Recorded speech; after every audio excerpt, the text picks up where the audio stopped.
Alrighty guys, welcome back to another one. This video is just going to be a demonstration on how to use primer pocket reconditioning tools, swaging tools. The three I know of are sold by Ballistic Products, Precision Reloading, and the Reloaders Network. There may be more, but that's the only three I know of. The one I have was sent by Martin, so big thanks to him for sending me this. He also sent a few different tools, namely a GOP 10 gauge roll crimp tool, a Reloaders Network 10 gauge roll crimp tool, some 8 gauge hulls, lots of cool stuff, components too. But anyway, here's how this works. Alright guys, here is a hull from Ballistic Products. It's a Federal. This is actually a Rio, and it has a Euro size primer pocket. I have a Reloaders Network primer pocket swaging tool here. Anyway, this is a Federal 209A primer. And as you can see, it fits very, very loose inside this hull. You can easily push it in by hand. I'm going to push this back out here real quick. Trying to lose it. Now, I've already done these three, condition them, and you can't push this in by hand. It's really tight. So how this thing works is you need a hard surface like this table here. Take your set it down inside your hull like that. You'll notice this is very loose right now. All you do is set that on the base of it. There's a hole just like that. Get you a hammer and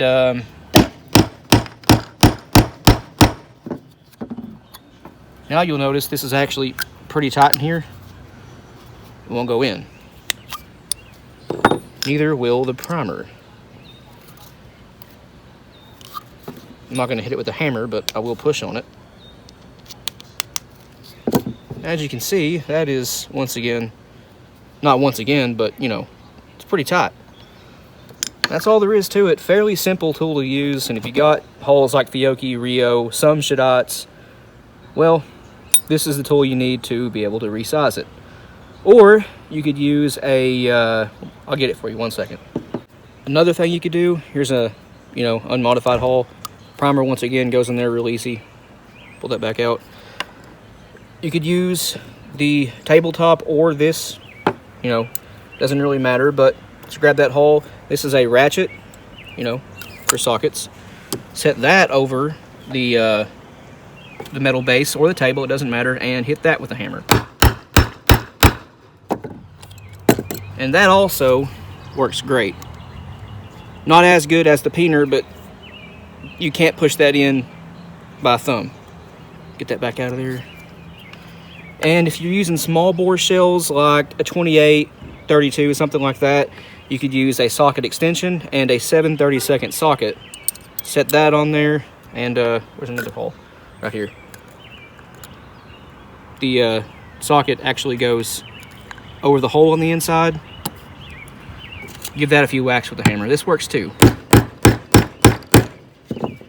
But again, I usually do that for small bore. And once again, this is really tight.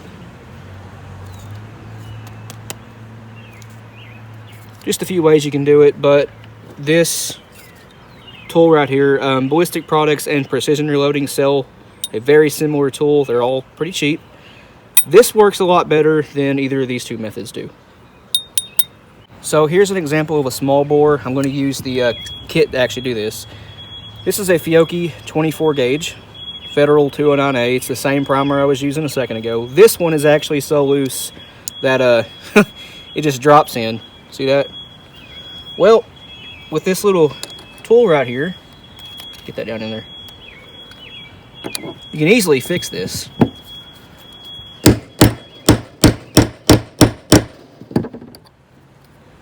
That's tight. Now, let's see how this 209A fits. I can't even get it in the hole. That is a good fit. That took a lot of force, but I got it in there. So I'm in a lot of Facebook reloading groups, and I have seen the claim by namely old men that say there is no way to fix the loose primer pockets in Euro hulls, or that they don't need fixed because there is no such thing as a loose primer pocket. Obviously that's not the case. For either one of the two situations as I've just proved here. I just find it odd that so many people, again, it's strictly old men that say this, that primer pockets aren't loose and they can't be fixed. I just don't understand it. Anyway guys, hope you enjoyed this, and we'll see you in the next one.